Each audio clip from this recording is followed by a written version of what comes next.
어떤 일이나 사건 혹은 현상에 대해서 원인과 결과에 대한 인과관계를 합리적으로 설명할 수 없을 때 사람들은 그것을 우연이라고 말합니다. 그러나 또 다른 관점에서는 우리가 가진 경험과 지식과 이성으로 설명할 수 없을 뿐이지 세상에 우연은 없다, 이렇게 말하는 분도 있습니다. 하인리히 법칙이라는 말이 있습니다. 이 말은 1931년에 산업재해 예방 과학적 접근이라는 책에서 가장 처음 사용된 말인데, 이 책은 지금까지 산업재해를 예방하는 데 있어 가장 권위 있는 책으로 여겨지고 있는 책인데, 현대 산업 안전의 선구자로 불리는 허버트 윌리엄 하인리히라고 하는 분에 의해서 쓰여진 책입니다. 이 책의 내용은 이렇습니다. 1920년 미국 보험사의 직원이었던 허버트 하인리히라는 분이 보험과 관련해서 수많은 통계를 다루던 중에 하나의 법칙을 발견했다는 겁니다. 그건 아주 커다란 한 건의 사고가 일어나기 전에 이미 29건의 그와 유사한 작은 사고들이 있었다는 겁니다. 그리고 29건의 아주 크지는 않지만 작지만 의미 있는 사고들이 일어나기 전에 그와 유사한 징후가 300번 나타났다는 겁니다. 그러니까 돌이킬 수 없는 아주 큰 대형 사고는 결국 300번에 걸쳐서 나타나고 있는 그런 작은 징후들을 소홀히 여기거나 무시한 이유 때문이라고 말하고 있다는 거죠. 그러니까 이 하인리히 법칙이 우리에게 말하는 것은 대부분의 사람들은 작은 것을 가벼이 여기고 혹은 무시하고 그러는데, 그것이 아무리 작은 것일지라도 우리가 소홀히 여기고 무시하면 위험한 일을 초래한다는 것을 우리에게 말하고 있다는 겁니다. 사람들은 대체로 작은 것을 소홀히 여기거나 무시하는 경향성을 가지고 있습니다. 그것은 삶 전반에 걸쳐서 모든 사람들에게 나타나는 현상이라고 할 수 있습니다. 그러나 우리는 기억해야 된다는 거예요. 작은 것이 없이는 큰 것도 없다는 겁니다. 그것이 긍정적이든 혹은 부정적이든 우리는 작은 것의 소중함을, 중요함을 놓치지 않아야 된다는 거죠. 여기 작은 것의 중요함이라는 이 표현은 긍정적인 의미와 부정적인 의미를 모두 포함하는 개념입니다. 오늘 본문 말씀은 블레셋과 이스라엘 사이에 전쟁이 벌어졌는데, 블레셋 쪽에서 골리앗이라고 하는 거인이 나타나서 온 이스라엘 백성들을 공포로 몰아넣게 되지만, 이 사건은 다윗을 이스라엘 역사 전면에 등장시키는 사건이 되었다는 것입니다. 그런데 오늘 이 시간에 우리는 이 본문을 작은 것을 소홀히 여겼던 이스라엘 백성들이 당면하게 되는 비극적 현실이라고 하는 관점에서 이 말씀을 보도록 하겠습니다. 성경을 봅니다. 오늘 본문 사무엘상 17장 4절 말씀입니다. 함께 보겠습니다. 시작. 블레셋 사람들의 진영에서 싸움을 도두는 자가 왔는데 그의 이름은 골리앗이요 가드 사람이라. 그의 키는 6규빗 한 뼘이요. 아멘. 사울 왕을 포함해서 이스라엘 백성들 대부분을 공포에 떨게 만들었던 골리앗이라는 블레셋 장수에 대해서, 그 외모에 대해서 아주 자세하게 설명하고 있는 말씀인데, 이 사람의 키가 6규빗 한 뼘이었다고 말씀하고 있습니다. 당시에는 지금과 같은 정밀한 측정 도구가 없던 시대였습니다. 따라서 길이를 측정할 때 고대 서양이나 근동 지역에서는 규빗이라는 단위를 사용했는데, 이 규빗이라는 단어는, 이 측정 방법은 어른들 팔꿈치에서 가장 긴 손가락 끝까지의 길이를 1규빗이라고 그렇게 정해서 사용했다는 겁니다. 그러니까 이 방법은 사람에 따라, 지역에 따라 편차가 발생할 수밖에 없었다는 거죠. 그래서 역사적 기록을 살펴보니까 이집트에서는 약 52cm를 1큐빗이라고 했는가 하면 로마에서는 44cm 정도를 1큐빗이라고 했고 페르시아에서는 약 52cm를 1큐빗으로 그렇게 사람들이 통용을 했다는 겁니다. 그렇게 보면 대략 50cm가 1큐빗 정도 되고 아주 미니멈으로 잡았을 때 40cm 정도 된다는 겁니다. 그러면 적게 잡았을 때 이 골리앗이라고 하는 사람의 키는 22m 40cm가 되고 크게 잡았을 때는 3m에 이르는 키라는 겁니다. 이거는 지금 우리 사회에서도 엄청나게 큰 키였기 때문에 그 모습을 보면서 이스라엘 백성들은 두려움에 빠질 수밖에 없었다는 거죠. 그런데 오늘 우리가 주목하려고 하는 것은 이 골리앗의 외모가 아니라 골리앗이라고 하는 이 블레셋 장수가 태어난 지역에 우리가 주목을 하려고 합니다. 골리앗의 고향을 4절 중간에 보니까 가드 사람이라고 소개하고 있다는 거죠. 그러면 이 시간에 왜 가드라는 지역을 주목하려고 하느냐 하면 가드는 이스라엘 역사에서 아주 오래전 여호수아 시대에 있었던 사건들과 연관되어 있는 곳이라는 겁니다. 성경을 보겠습니다. 먼저 신명기 20장으로 갑니다.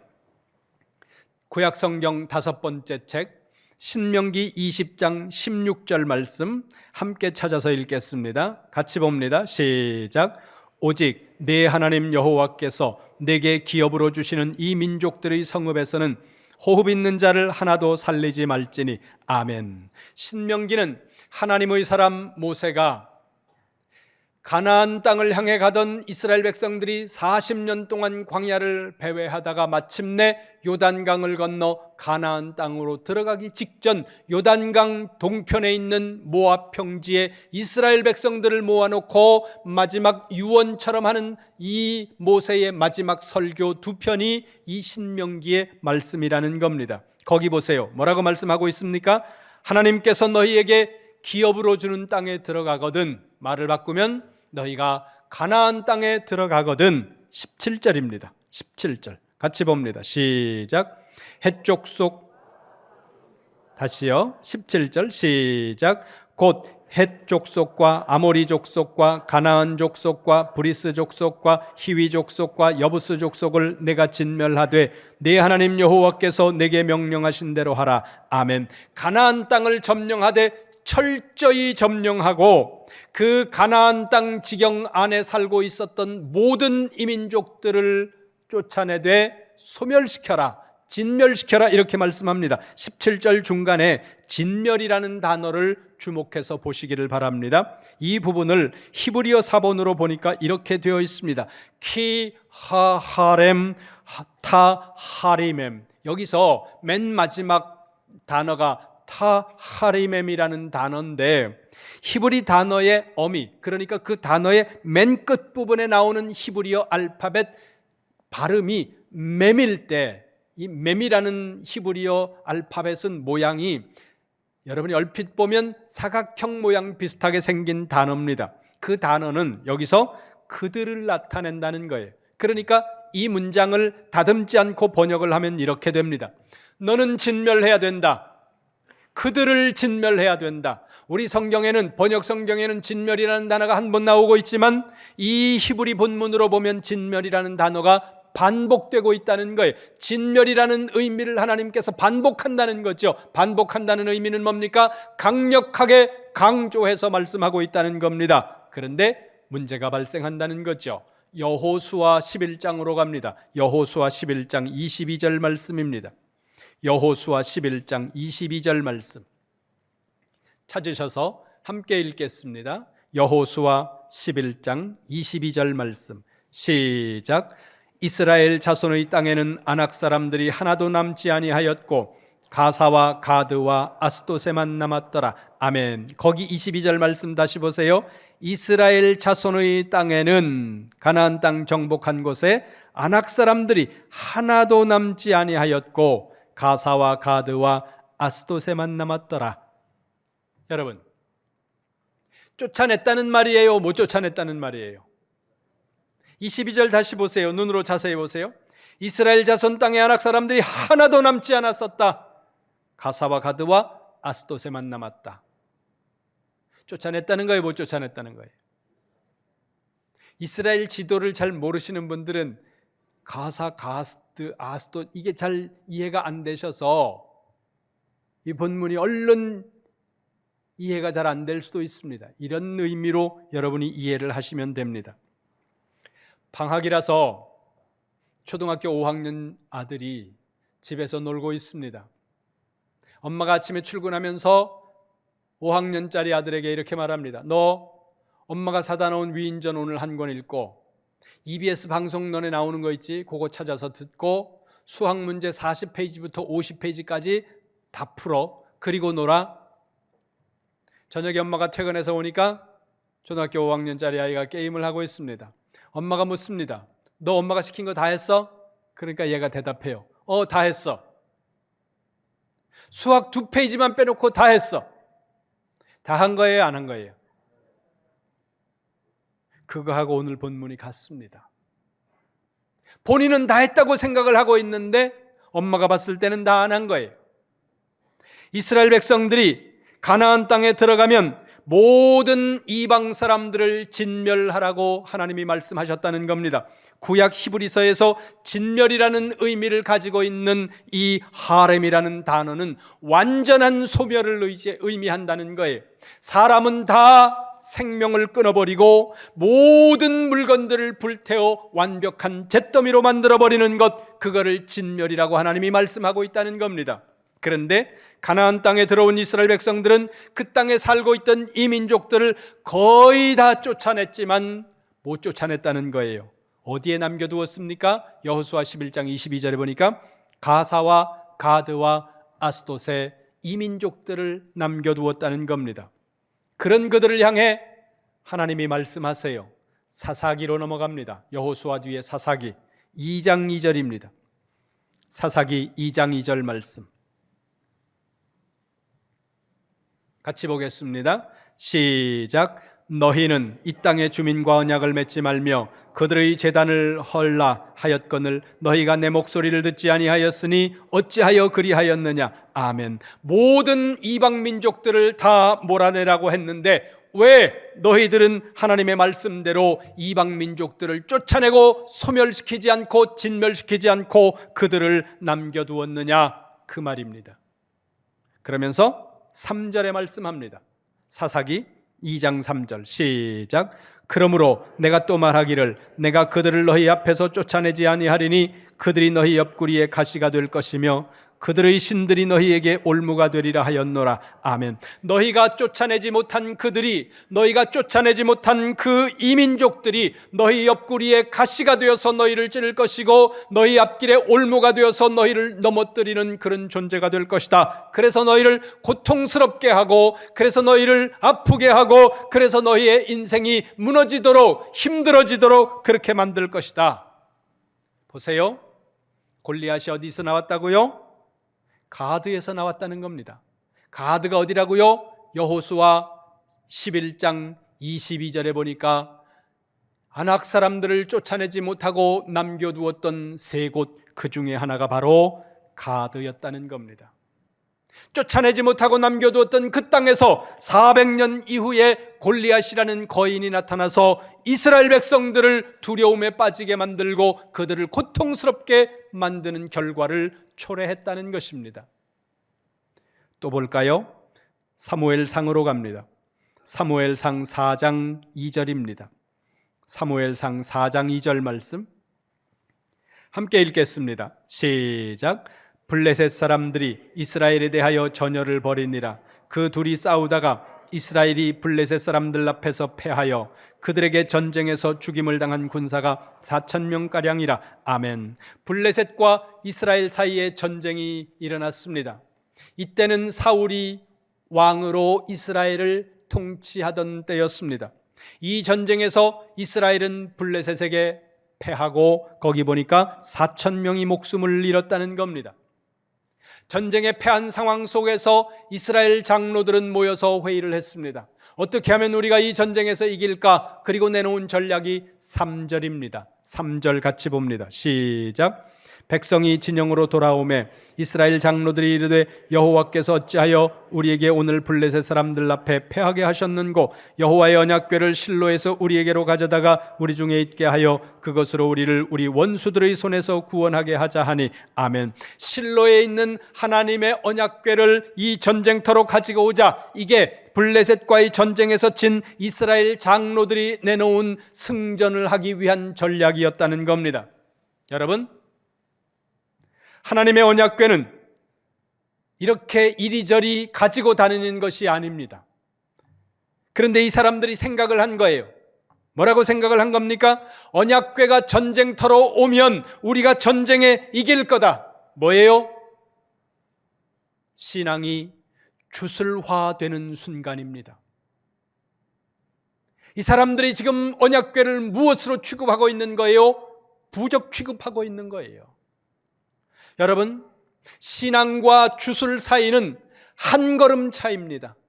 한순간에 우리가 정신을 빼앗겨 버리면 우리의 신앙이 무속적이 되고 주술적이 되어버린다는 거예요. 주술적이 되어버린 신앙은 하나님과 관계가 없다는 거예요. 우리는 우리의 신앙이 주술화되고 무속화되는 이 어리석음으로 빠지는 것을 극히 경계해야 된다는 사실을 기억하시기를 주님의 이름으로 축원합니다. 축원합니다. 그런데 사무엘상 4장 10절 11절 보세요. 4장 10절 11절 같이 봅니다. 시작. 블레셋 사람들이 쳤더니 이스라엘이 패하여 각기 장막으로 도망하였고 사륙이 심히 커서 이스라엘 보병의 엎드러진 자가 3만 명이었으며 하나님의 궤는 빼앗겼고 엘리의 두 아들 홈리와 비느하스는 죽임을 당하였더라. 아멘. 언약궤를 전쟁터로 가지고 왔지만 또다시 전쟁에 실패하고 이스라엘 군사 3만 명이 목숨을 잃고 언약궤마저 블레셋 손에 빼앗겼다는 겁니다. 근데 여러분, 여기서 질문을 해보시기 바랍니다. 이 언약궤가 블레셋 지역에 가는 곳마다에서 놀라운 일들을 일으켜요. 그런데 이 전쟁터에서는 침묵하고 있다는 겁니다. 이 점을 여러분들이 잘 생각하셔야 된다는 거예요. 사무엘상 5장 1절입니다. 사무엘상 5장 1절 같이 봅니다. 시작. 블레셋 사람들이 하나님의 궤를 빼앗아 가지고 에벤네셀에서부터 아스돗에 이르니라. 아멘. 언약궤를 약탈한 블레셋 사람들이 그 하나님의 언약궤를 가지고 어디로 갑니까? 아스돗이라는 거예요. 아스돗이 어디예요? 여호수아 11장 22절에서 아낙 사람들을 쫓아내지 못하고 남겨두었던 그 세 곳 중에 한 곳, 거기가 바로 아스돗이었다는 겁니다. 사사기로 갑니다. 사사기 16장입니다. 사사기 16장 19절 말씀입니다. 사사기 16장 19절 같이 봅니다. 시작. 들릴라가 삼손에게 자기 무릎을 베고 자게 하고 사람을 불러 그의 머리털 7가닥을 밀고 괴롭게 하여 본즉 그의 힘이 없어졌더라. 아멘. 날 때부터 나실이 연인이었던 삼손이 이스라엘의 사사 중에 그처럼 타고난 사람이 또 있었을까 할 만큼 엄청난 능력을 가지고 있었던 삼손이 들릴라라는 한 기생에게 빠져서 자기 힘의 비밀의 근원이 무엇인지를 털어놓게 되고 블레셋 사람의 포로가 되어서 끌려가 두 눈이 뽑힌 채로 짐승처럼 맷돌을 돌리는 신세가 되어버렸습니다. 그런데 그 삼손을 무너뜨린 들릴라라고 하는 그 여성이 어디에서 나오고 있습니까? 앞에 1절 보세요. 사사기 16장 1절 같이 봅니다. 시작. 삼손이 가사에 가서 거기서 한 기생을 보고 그에게 들어갔더니 아멘. 들릴라가 가사 사람이었다는 겁니다. 사사기 16장 21절 보세요. 시작. 블레셋 사람들이 그를 붙잡아 그의 눈을 빼고 끌고 가사에 내려가 놋줄로 매고 그에게 옥에서 맷돌을 돌리게 하였더라. 아멘. 두 눈이 뽑힌 채 짐승 취급을 받으면서 삼손이 끌려간 곳이 어디였다고요? 가사였다는 겁니다. 가사가 어디였다고요? 여호수아 11장 22절에서 쫓아내야 될 그 이민족들을 쫓아내지 못하고 남겨두었던 세 곳, 그 중에 한 곳이 바로 가사였다는 겁니다. 하나님께서는 여호수아와 이스라엘 백성들을 향해서 정복 전쟁을 할 때에 가나안 땅에서 모든 이방인들을 몰아내고 진멸시키라고 말씀하셨습니다. 한 사람도 남기지 말고 소멸시키라고 말씀하셨다는 거죠. 그런데 가사와 가드와 아스돗에 조금의 사람들을 남겨두면서 이 사람들이 생각을 했을 거라는 거예요. 이 정도야, 이 정도쯤이야 괜찮을 거야, 이렇게 생각했다는 겁니다. 예루살렘 한복판도 아니고 사마리아도 아니고 예루살렘 서남쪽 저 아래 변방 지역에 누구도 주목하지 않는 이름 없는 지역에 조금 남겨둔 건 괜찮을 거라고 그들이 생각했을 것이라는 겁니다. 그런데 그렇게 남겨진 그 사람들이 300년쯤 후에 가사에서 탁월했던 사사를 무너뜨리는 들릴라가 나와서, 그리고 그 삼손이라는 사사를 끌고 가서 짐승 취급을 하면서 이스라엘 백성들을 욕보이는 그 도시, 거기가 가사였고, 400년쯤 후에 아스돗으로 하나님의 법궤를 약탈해 가지고 가서 하나님을 모욕하는 일들이 일어났을 뿐만 아니라 가드에서 이스라엘 백성들을 공포에 떨게 만드는 골리앗이 나왔다는 겁니다. 여러분, 작다고 가벼이 여기면 안 됩니다. 그래서 사도 바울은 데살로니가 전서 5장 22절에서 우리에게 아주 중요한 말씀을 합니다. 보겠습니다. 데살로니가 전서 5장 22절 말씀입니다. 데살로니가 전서 5장 22절 말씀. 이런 짧은 말씀은 여러분들이 그냥 다 외워버리셔야 됩니다. 같이 봅니다. 시작. 악은 어떤 모양이라도 버리라. 아멘. 여기 악은 어떤 모양이라도 버리라, 죄는 모양이라도 버려라, 이렇게 말씀하고 있는 이 말씀의 뉘앙스가 한글로 봤을 때는 이런 의미가 들어있어요. 한글로 봤을 때는 죄처럼 생기기만 해도 두려워해라, 그리고 그거를 끊어버려라. 그런데 헬라어 사본으로 보면 이 부분이 어떤 모양, 이 부분이 직역을 하면 모든 형태의 그런 뜻입니다. 그러니까 조금 다르게 읽으면 이런 거예요. 죄는 모든 형태의 죄를 다 버려라. 그것이 크든 작든 죄는 두려워해야 하고, 죄는 심각하게 생각해야 하고, 죄는 버려야 된다는 겁니다. 근데 우리는 작은 죄를 가벼이 여기고 어떤 죄는 죄처럼 생각하지도 않는다는 거예요. 여러분, 위험한 일입니다. 살인, 무서운 죄입니다.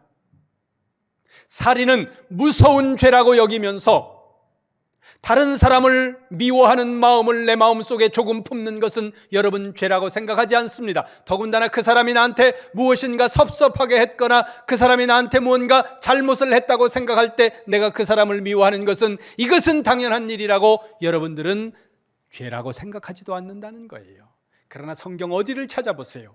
저 사람이 나한테 억울하게 하고, 저 사람이 나를 서운하게 하고, 저 사람이 내 마음에 합당하지 않다고 해서 그 사람을 향하여 미움을 품는 것이, 그것이 당연한 일이다, 성경은 말씀하고 있지 않다는 겁니다. 간음은 심각한 죄로 여깁니다. 그러나 여러분이 자기도 모르는 사이에 불평을 이야기하고 불만을 이야기하고 다른 사람의 허물을 악의 없이 다른 사람에게 옮기는 그 일들을 여러분은 심각하게 생각하지 않는다는 거예요. 그러나 성경은 말씀합니다. 모든 형태의 죄를 버려라. 한국 그리스도인들의 장점들이 많습니다. 다른 나라를 다녀보면 한국 크리스찬들이 가지고 있는 매우 탁월한 장점들이 많은데, 경건이라고 하는 관점에서 봤을 때 우리 한국 그리스도인들이 참 좋은 점이 술, 담배를 안 한다는 거예요. 물론 여기 하시는 분들도 있겠지만, 그런데 이 술, 담배를 안 하는 것이 우리 개인 경건에 매우 긍정적이라고 봅니다. 대단히 좋다고 봅니다. 여러분들이 술 한 잔 마시고 담배 한 갭이 피우는 것을 믿음 있는 그리스도인들은 굉장히 여러분 마음속에 걸려 한다는 거예요. 그런데 거짓말하는 것은 아무렇지 않게 생각하더라는 거예요. 차라리 담배를 피세요. 오늘 집에 가셔가지고 목사님이 오늘 담배 피우라고 말씀하셨어. 이렇게 이해를 하시는 분들은 곤란합니다. 피라는 거에 피지 말라는 거예요. 여러분이 혼자서 담배 한 갭이 피우고 집에서 술 한 잔 마시는 건 여러분 혼자만의 죄지만 다른 사람에 대해서 허물을 다른 사람에게로 옮기고 다른 사람에 대해서 불평불만을 이야기하는 것은 공동체를 무너뜨리는 죄라는 거예요. 이건 심각한 거예요. 그런데 우리는 이걸 가볍게 생각한다는 거죠. 어떤 죄는 중에서 내가 금해하고 어떤 죄는 가볍기 때문에 이건 별로 죄처럼 여기지도 않으면 안 된다는 거예요. 오늘 사도 바울이 말합니다. 죄는 모든 형태의 죄를 버려라. 크다고 심각하게 생각하고 작다고 가벼이 여기는 것은 하나님이 보시기에 합당하지 않다는 겁니다. 선한 일은 작아도 행하시기 바랍니다. 그러나 죄는 아무리 작아도 그 죄를 끊어버리시기를 주님의 이름으로 축원합니다. 연구 결과에 의하면 폐암 환자의 80%가 흡연자라고 말합니다. 매일 담배를 2갑씩 피우는 분은 담배를 피우지 않는 분에 비해서 담배를 피우지 않는 분보다 폐암에 걸릴 확률이 64배가 높다는 연구 결과가 있습니다. 또 담배를 피우기 시작한 나이가 어리면 어릴수록 암 발생 확률은 확 높아진다는 거죠. 그런데 문제는 담배 한 개비의 영향은 거의 없다는 겁니다.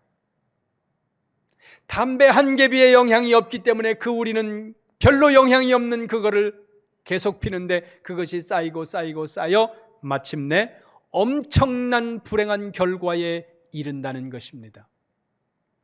여러분, 영어로 된 속담에 처음에는 계란을 훔치지만 나중에는 황소를 훔친다는 말이 있습니다. 작은 것은 작은 것으로 끝나지 않고 반드시 큰 결과로 이어진다고 경고하고 있다는 거죠.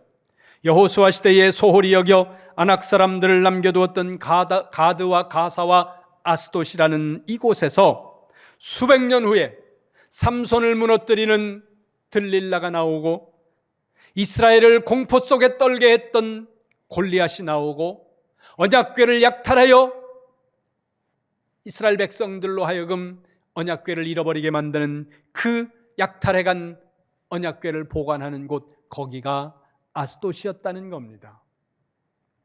작다고 무시했던 일들이 결국 그들의 옆구리에 가시가 되고 그들을 괴롭게 만들고 그들을 고통스럽게 만들고 넘어지게 만드는 함정이 되었다는 사실입니다. 여러분, 작다고 소홀히 여기지 마시기 바랍니다.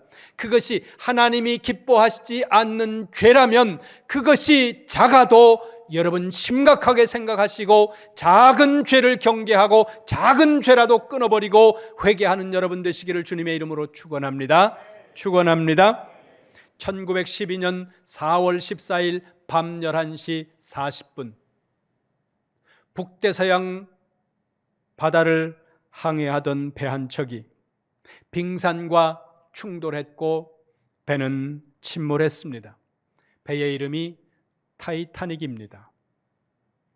이 사고는 1513명이라고 하는 승객들의 목숨을 앗아간 역사상 가장 비극적인 해양 사고로 지금도 기록되고 있습니다. 그런데 후에 밝혀진 사실을 보니까 이 타이타닉 배는 그 전날부터 같은 이 북대서양 지역을 항해하던 배들이 여러 척의 선박이 빙산이 많고 부딪힐 위험이 많으니까 잘 살피고 속도를 평소보다 낮추라는 무전을 수도 없이 받았다는 겁니다. 그런데 이 큰 배가 생각을 한 거예요. 우리는 엄청 큰 배야. 상관없어. 우리는 문제 없을 거야.